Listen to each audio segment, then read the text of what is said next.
enregistrés sur le lac, bien sûr, à Cotonou, bien évidemment. C'est triste, mais il faut rappeler déjà qu'en août 2023, à Malanville, sur le fleuve du Niger, on a enregistré une barque en direction de Gaïa qui avait coulé avec des pertes en vie humaine en février 2024 et toujours sur le fleuve du Niger, rebelote aussi, dans des circonstances similaires. C'est en avril 2024 à Cotonou maintenant, le lac Mokoué, qui également porte 6 personnes.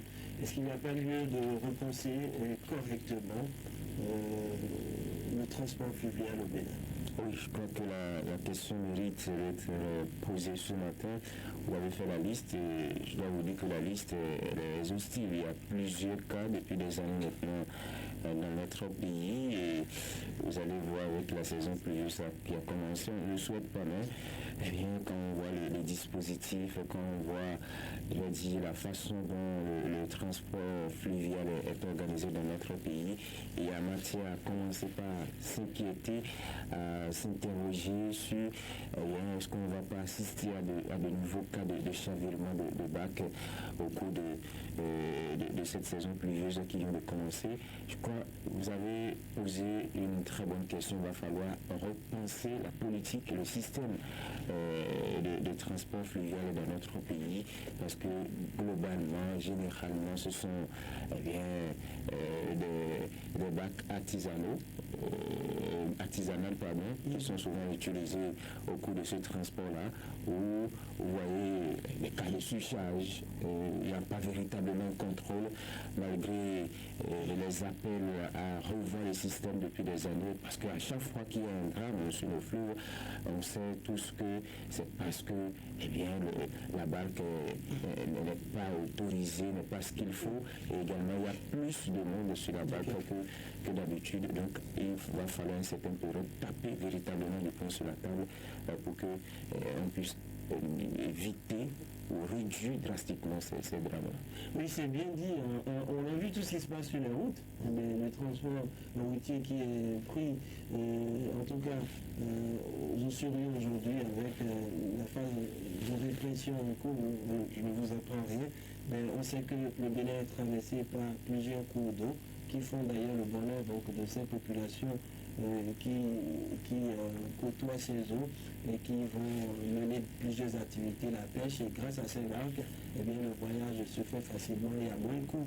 Mais on note de l'amateurisme, on semble toujours répondre après les drames. Que doit faire le gouvernement concrètement pour réorganiser ce secteur? Est-ce qu'il manque autant de moyens pour ne pas sécuriser davantage la vie de ces citoyens qui ne font tout que grâce au transport fluvial? Parce que oui, 6 morts, condoléances, quelques mois après, 6 morts, 10 morts, 20 morts, ainsi de suite. Il faut arrêter cette spirale. Oui, il faut déjà regretter ce qui est arrivé. J'ai l'impression qu'on est toujours dans la réaction. On n'anticipe pas sur un certain nombre de préoccupations. Je pense que, comme l'a dit Jacques, c'est vrai, l'effort qu'on a commencé par faire sur les voies publiques et pour sécuriser les usagers, on doit aussi poursuivre des efforts dans le sens de sécuriser ceux-là qui sont sur les bacs. Et vous avez vu, quand on se réfère à certains drames qui ont eu lieu par le passé, c'est justement quand ça se produit qu'on prend des dispositions. On a parlé des gilets de sauvetage ici. Il y a une sécurisation qu'on doit faire, un peu comme les policiers restent sur les voies publiques. On doit aussi avoir, pourquoi pas, des surveillances qui devraient également se faire à ce niveau, des surveillances pour sécuriser aussi les populations qui sont appelées à faire le commerce via ce moyen de transport et qui sont appelés à faire la pêche et tout. Et donc, si on sait qu'il y a une frange de la population qui fait ce transport, on doit pouvoir également les sécuriser parce que c'est le rôle régalien de l'État. Et ne pas le faire et qu'on soit toujours dans la réaction, eh bien, ne soyez pas surpris que toutes les fois qu'il y aura mort d'homme, c'est en ce moment qu'on va se lever pour réagir. Et donc je pense que on doit changer de paradigme, on doit prendre plus le transport fluvial au sérieux, les efforts qui sont faits aujourd'hui ne couvrent pas véritablement les attentes, de sorte que tout le temps on enregistre des morts. Vous avez vu, nous ne sommes qu'au début de la saison des pluies. Quand les pluies vont véritablement s'installer, c'est qu'on va assister à des crues. Et là encore, c'est des dégâts qu'on enregistre. Donc je pense qu'on doit poursuivre la lutte à ce niveau, changer de paradigme, prendre ça plus au sérieux et mettre assez de moyens pour anticiper sur ces situations dramatiques. Alors on parle bien sûr de la surveillance avec Raoul Segboniko. Alors Jacques, imaginons sur le son que l'État puisse recenser, je vais dire, les voies navigables. Je crois que c'est possible. Et puis ensuite, on essaie de sécuriser ce transport, mettre des gilets à disposition donc, des populations. Vous imaginez que ceux qui sont les piroguiers n'ont reçu aucune formation. C'est sur le tard. Et donc, ils sont en charge de la vie de plusieurs passagers à chaque, je sais pas, à chaque mouvement. Alors, il faut véritablement apporter une réponse à cela. Et peut-être même qu'on va désengorger, si on développe le transport fluvial, peut-être même qu'on va désengorger le flux sur nos routes, parce que de plus en plus, si c'est sécurisé, les gens vont prendre des barques pour voyager.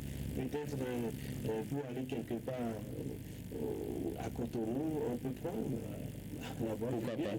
On peut se rendre peut-être un peu plus loin aussi dans le pays. Mais à nous de mettre tout ceci en place, et surtout le gouvernement. Oui, en fait, c'est beaucoup de choses à faire. Vous avez touché un autre point du problème, la question de la formation. Je me rappelle, il y a environ, disons, 3 ans, par là, il y a des personnes qui avaient été recrutées, ça c'est au niveau du ministère de l'Agriculture, de l'élevage et de la pêche. Ils devront avoir subi une formation en ce qui concerne la navigation, en ce qui concerne les fleuves, tout ça. Je ne sais pas ce que c'est devenu. Est-ce qu'ils sont véritablement déployés sur le terrain? Je ne crois pas, je ne les vois véritablement pas en activité. Les personnes, ces piroguiers, la plupart ne sont pas formés. Ils sont formés sur le tas avec leurs parents et tout ça. Et c'est grâce à ça qu'ils mangent, comme on le dit souvent, c'est leur activité quotidienne. Il y a cette notion d'éviter la surcharge. On veut faire voyager tout le monde. On veut maximiser le chiffre d'affaires, le profit par jour. Si vous prenez 5 personnes, si vous devez prendre 500, ça fait beaucoup. Si vous pouvez avoir 10, vous doublez votre chiffre d'affaires. Malheureusement, on ne regarde pas les risques. On parle de déjà 6 personnes décédées à Soava. Vous imaginez, c'est beaucoup de familles qui sont envoyées là.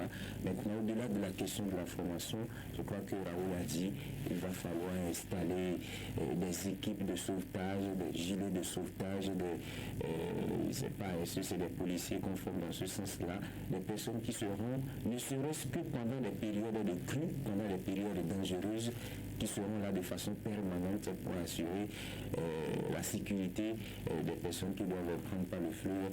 Ça va véritablement nous permettre d'éviter ces drames-là. Moi, je suis toujours peiné qu'on revienne ici et refaire le même débat.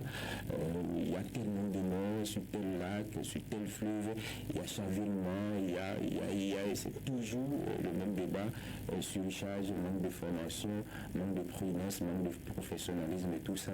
Je crois qu'on peut véritablement éviter le problème si on est déterminé, s'il y a une politique publique qui accompagne le gouvernement à une certaine période à pouvoir prendre le problème à le corps. Actuellement, on parle de la répression contre les infractions routières, c'est bien. Il faut penser également à cette situation-là pour qu'on évite les cas de mort tout le temps sur le feu. Allez, merci à vous Raoul Segboniko, merci à vous Jacques Débé. L'urgence d'Asseni est de repenser, d'asseoir véritablement un transport fluvial durable. Merci à vous pour ce mini-débat. On va faire place tout à l'heure